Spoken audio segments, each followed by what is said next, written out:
Hello there, Alaskans, wherever you are. Welcome to the Must Read Alaska Show, coming to you from somewhere in Alaska. This is the place where we talk about, you guessed it, Alaska, where we keep the mainstream media on their toes and where we are standing up for what's right in a world run by leftists. You can find out more by heading over to mustreadalaska.com and also checking out the Must Read Alaska YouTube channel for some really great content. But first, let's get this party started.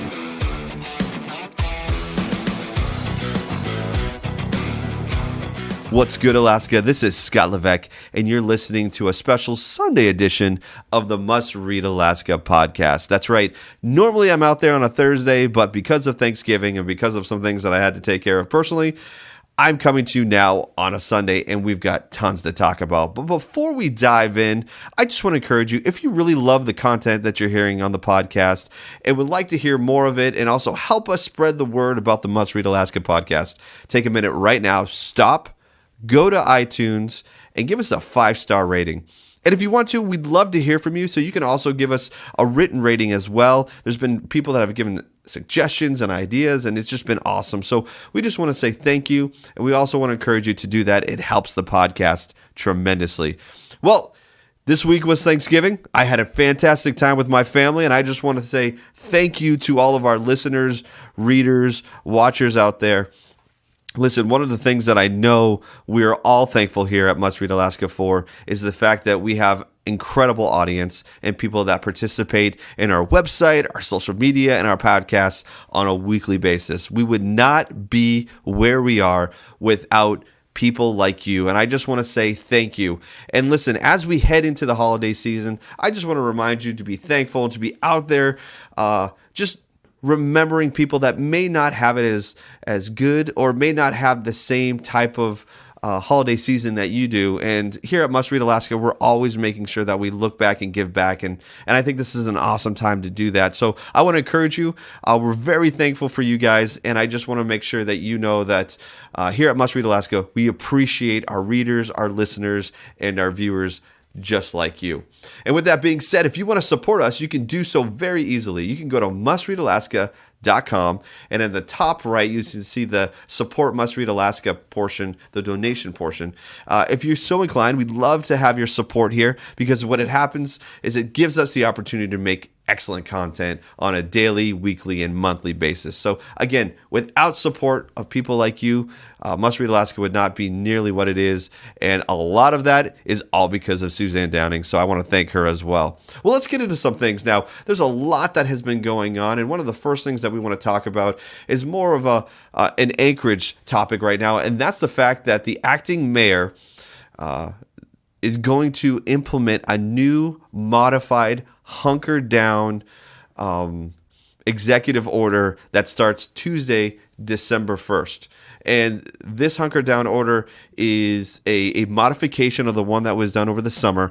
And it is going to, in my opinion, and the people that I've talked to, cause quite a bit of difficulty in our state. Our city. Obviously, right now, we're dealing with a lot of different things. We're heading into the holiday season. And the fact that this Hunker Down order is going into effect December 1st and supposedly going through the entire month of December is really a difficult thing for a lot of people in our community. In particular, again, it goes back to the restaurants and food industry here. It's a modified, very specific, though, executive order, and a lot of it has to do with, again, the food industry. We have limitations on sporting events. We have limitations on organized sports, both indoor and outdoor. There's limitations to bingo halls, theaters, and when I say limitations, I mean bingo halls, theaters, private clubs, recreation, entertainment facilities. All of them are closed. They're not to be open. When you look at the hospitality areas, again, restaurants and breweries are closed except to allow outdoor dining, takeout, or delivery service. So essentially, there is nothing going to be happening in these facilities. We're in Alaska, man. There is no way we're going to be able to do any outdoor dining unless you have the facility to be able to have an outdoor dining spot, as well as heaters that can be heated for hours on end, and you don't have a problem with that bill. But they are essentially shutting down all bars, breweries, restaurants, nightclubs, the hospitality industry in general, to only doing outdoor dining, takeout, and delivery services. And again, when it comes to gyms or recreational fitness centers, there's a 25% capacity. I mean, this really, really diminishes a lot of opportunity for businesses in Anchorage to thrive at all during one of the most important times of the year when it comes to economics. To be honest with you, this is going to crush a lot of businesses. I personally talked to individuals who said when they close on December 1st, it's going to be for good. And so, again, we always ask this question, and I don't think we've gotten a great answer other than we have to protect for COVID based on those increasing numbers. And so Austin Quinn-Davidson, our acting mayor, has decided to implement this new Hunker Down process. And I'm going to tell you, I have not been really excited about what this is going to bring, particularly in this time of year. It really, really does create a just cataclysmic situation here in Anchorage. And that's not going to change. And so as we look through a lot of these things, there's a lot of questions that I got to ask you guys, and I'd love to hear from you in the comments on the Facebook or our Facebook page or wherever. If you want to reach out to us at Must Read Alaska, there is a real concern now about damage that is going to be done to us economically. And listen, you're not the only one. I'm not the only one that is thinking this, and let me tell you why. Because recently, the assembly chair right now, which is now Felix Rivera, has in the vice chair now, John Winnelton, just released a press release that is essentially shifting the blame from them, from their executive orders and the powers that they've given to, which was the mayor, which was Ethan Berkowitz, now the acting mayor, Austin Quinn-Davidson. They're now shifting the blame and saying that a lot of the economic damage caused is not because of the policies or the executive orders that they've done. No. It's not them. It's the fact that they need more federal stimulus.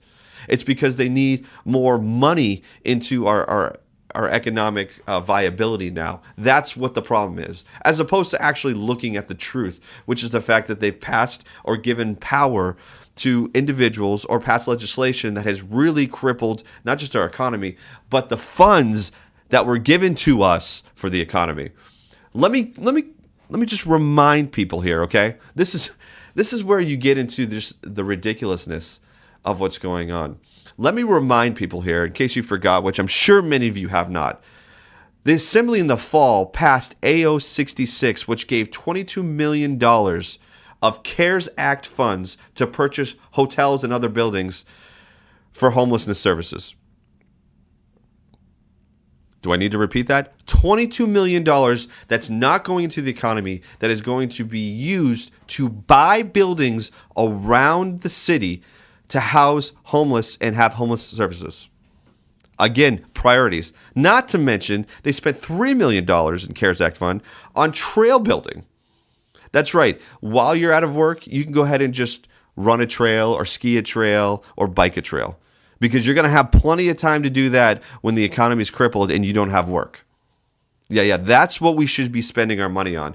No, and let's not address those issues. Let's not address that we have $25 million spent on things that have nothing to do with the economy, nothing to do with relief. All of it is being spent on homelessness services and trail building. I'm telling you right now, this is going to come back to bite this assembly dramatically. And I'm telling you, a lot of this is going to fly in the face of what they're going to say publicly, okay? So right now, the public position based on the assembly is now it's not our fault that this is happening. It is the federal government's fault because we need more stimulus funds, which is playing into more of a national narrative we don't need to get into. But essentially, it's if we had more money, this wouldn't be a problem. False. Guys, I just want to let you know right now, it is time to wake up and realize what is happening. You are spending $25 million on things that have nothing to do with relief for citizens, for businesses, and whatnot. Now, as we look back on it, the $10 million that was then moved over to the Small Business Relief Fund seems like nothing. compared to what Jamie Allard and Crystal Kennedy proposed with a $17.5 million shift in money to that fund. And again, we're talking politics here. So there was nothing wrong with that $17.5 million proposal that was done by Allard and Kennedy. It just took away from a fund that is just sitting in limbo right now because they want to use that money to buy buildings. The chairman says, without additional federal stimulus, businesses and individuals within the municipality of Anchorage will be left in limbo. No, what they're being left in limbo is that you're spending money on things that are unnecessary from CARES Act funds.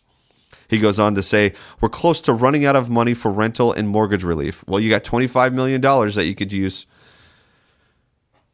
Technically 22. $3 million has been spent already for that trail. We will be releasing the final round of small business grants soon. The well is running dry and people's livelihoods are on the line. That is a fact. That last line could not have been truer, Mr. Rivera. The problem is that you're using money that should go to those businesses, that should go to rental and mortgage relief, to buy buildings. That is sort of the problem here. I know it's hard to comprehend. I know maybe not economics and in budgeting and all that is people's forte, but you do have $22 million that's sitting there to buy buildings that we don't need and can't need right now. Because let's be honest here, if this continues, the amount of homelessness is going to increase and your buildings are going to be nothing because you're putting businesses out, which means employees out. It really is a problem. It really is a problem. And so the allocated funds, I mean, $14 million for small business stabilization, particularly for the hospitality and tourism industry. We've got $6 million for small business and nonprofit grants. Outdoor public lands program is $3 million. Child care assistance program is $10 million. Child care assistance program with parents and guardians, $5 million. I mean, I don't even know how much of that money's been touched. It is tremendously difficult right now to justify $22 million to buy buildings as opposed to using that money for relief. It is hard to justify. And the bait and switch that has been going on right now in the assembly is appalling. It's appalling. Again, it's running away from responsibility and shifting the blame to somebody else. And that totally makes sense. That totally makes sense right now. There's a lot going on. And not only that, in that apparently they've decided, and this is the acting mayor, Austin Quinn-Davidson, that one of the buildings they were going to buy, the Alaska Club on Tudor, is no longer a part of that housing plan that they're going to buy. Now, okay, are they going to take that money that was allocated towards buying the Alaska Club on Tudor Road? Are they going to take that money and put it into relief? I doubt it. I doubt it at all. But they've decided after actually looking at the building that the juice wasn't worth the squeeze when it comes to buying. Why? Because repairs and things that were needed to ensure that code and the building was in the right shape and form to be able to house people was going to cost way more than initially thought. Well, surprise, surprise there. Surprise, surprise there. So you got $22 million and now you don't have a building to buy. Will the assembly shift that money? I doubt it. And this is the problem that we're running into right now. And this is the question for you guys, the listeners and the citizens of Anchorage. What are you going to do about this in 2022? What's going to happen? Because there is going to be numerous seats on the assembly that are going to be up. There's also going to be, in 2021, a mayor race. I would hope that what's going on right now would wake a lot of people up into reviewing. Again, this is not a Republican or Democrat thing right now. This is about what the elected officials are going to do with and for their constituents. There's been a lot of backlash when it comes to this purchasing portion of using CARES funds, and yet that was totally disregarded. We're talking 5 days of public testimony, and they still passed it. They still passed AO 66. So the question is are you going to elect officials that are going to do the will of the people, or are you going to elect officials that think they know better and going to do their will? That's really the question right now. And it's the question we need to all ask ourselves, particularly as we head into the the mayor race, and as we go into 2022 and we look at the opportunity of putting people into the assembly that are going to provide what the people want, as opposed to what they think they have the moral high ground. COVID has just created such a firestorm, and a lot of this has to do with precautions and things being put into place, strict rules, and we're heading into mass mandates now. The assembly sent a letter to the governor asking him to implement a statewide mask mandate, which Governor Dunleavy has yet to do and is looking like he will not do. He is, again, and I think this is something that really has been lost in the messaging of this, is that he is giving towns and cities the opportunity to create their own legislation on that, which, again, is good and bad. You have a juxtaposition there where you're going to allow a city like Anchorage to enforce a mask mandate. You're going to have a lot of people asking the governor to step in or do something about that. At the same time, too, the governor has himself in a situation where he doesn't want to do a statewide mandate. He said he doesn't want to get involved with that. He wants to leave that down to the lower, the cities, the municipalities, the boroughs, and all the local governments to make that decision. So you can't do both. You can't say that, no, I'm not going to do a statewide mask mandate and then intervene when local governments either do or don't do one. It's really a difficult time right now. In Anchorage, the assembly is really putting a lot of pressure to try to get this done, which to me just is wildly irresponsible. Wildly irresponsible. We've seen it now in this Thanksgiving holiday season where people are restricted to how many guests they can have at their home. Guests need to wear masks. When you have a guest that's not in your house, they need to wear a mask in your car. I mean, the reach is getting way beyond, and we talked about this last week. How the reach of power is now going beyond just when you're out in public, but into the privacy of your home. And we have a real problem with that. And so the question really is, Anchorage, is what are you going to do about that? What do you think about that? Let us know at Must Read Alaska what you think about these mask mandates. What do you think about the fact that it's no longer just public places that they're requiring or heavily suggesting you wear masks, but now it's entering into the private place. It's entering into your home. It's entering into other people's homes, in your cars. I mean, the extent's there. I can't remember what state it was, but I believe the governor said there is nothing in the Constitution that says that you don't have to wear a mask. But there's stuff in the Constitution and the Bill of Rights. There's a lot of stuff about privacy. So, regardless of how you feel about masks in public, we could have the debate of that. The fact that the government now is entering into your private home to now mandate what you can and can't do in your home when it comes to masks, the question remains. And Bernadette Wilson wrote an article on Must Read Alaska that really was pretty thought-provoking in the sense of what are we willing to allow for the sake of what we call safety as opposed to freedom, right? What are we willing to let happen, and what are we willing to let people impose into our freedoms for the sake of safety? And I think it's a good read. It's a whether or not I agree with it or not is irrelevant. I think it's a good thought-provoking article, and I suggest if you want to go to Must Read Alaska, I would suggest you doing that. The title is An American Thanksgiving Reset: Freedom is Worth the Risk. And it really brings up those questions. As we enter the holiday, as we enter things that make bring us joy, the being around family, being around friends, and as that opportunity to be around those people dwindle based on what we're saying are rules or restrictions or hunker downs or whatever. The question is what are we willing to allow that is going to have an adverse effect on us psychologically, relationally, and all that? That's really the question. And it's a great question to ask because we're entering into this time where being around family and friends and the people you love, it's at the pinnacle of what we're doing. And to restrict that, to take that away, is going to have such an adverse effect. So I'm interested in what you think.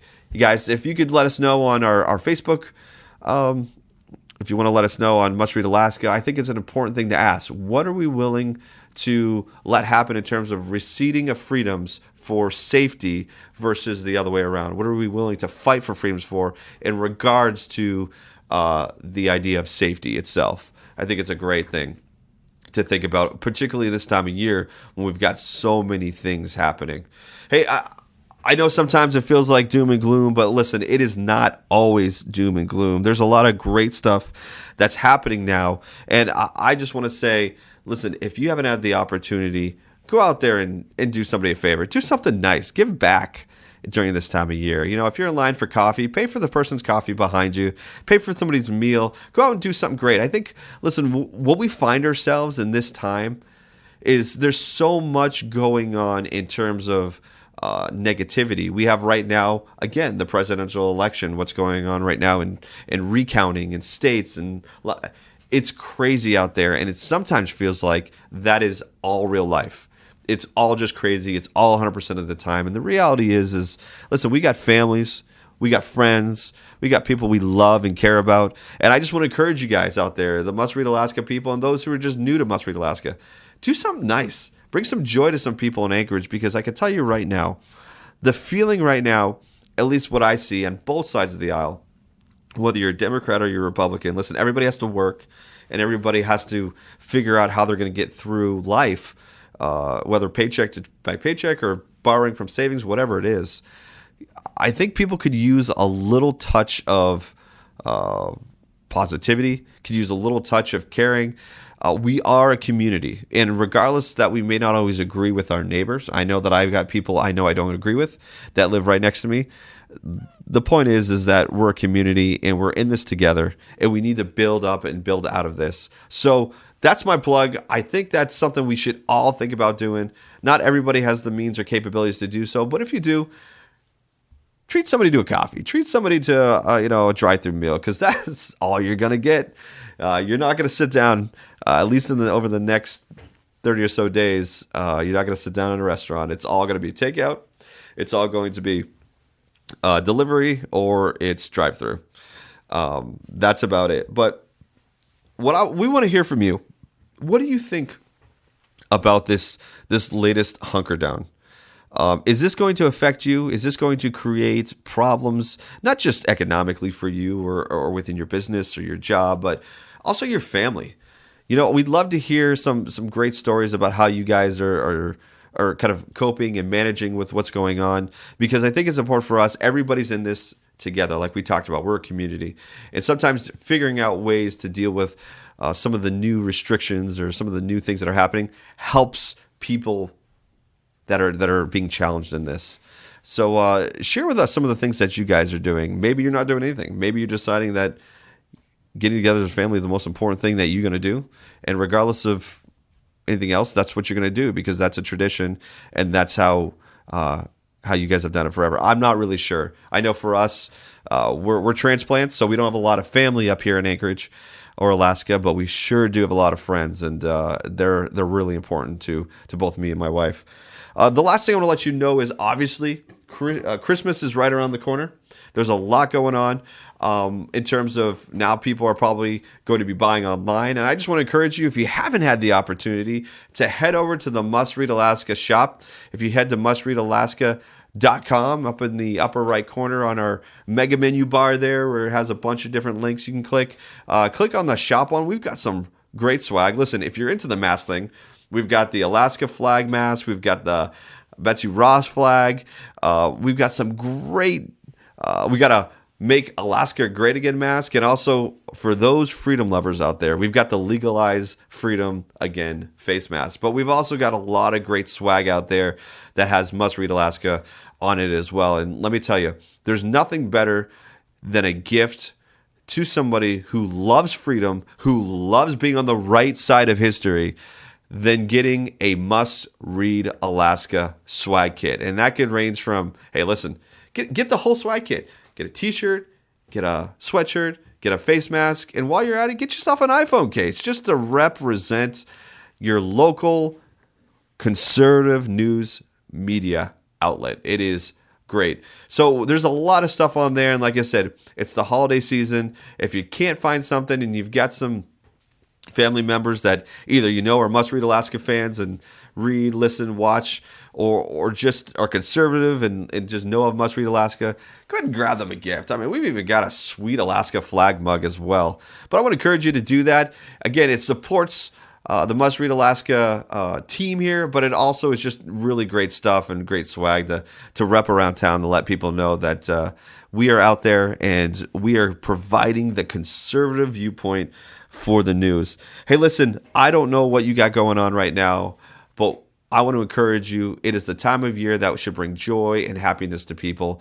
And like we've talked about, there's a lot of things coming down the pike that can be difficult. So I just want to, again, encourage those who have the opportunity or the resources or the means. Take some time and bless somebody. Get them a coffee. Get them something to eat. Give them an encouraging word, because we are all Alaskans and we all need to build and take care of each other. Listen, my name is Scott. Again, you're listening to a special edition, Sunday edition of the Must Read Alaska podcast. I appreciate you tuning in. And again, as we talked about before, I am so thankful this week for viewers, listeners, and readers like you. We couldn't do any of this without you. So enjoy your holiday weekend. Enjoy the Christmas season coming up, and we'll see you next week. Take care.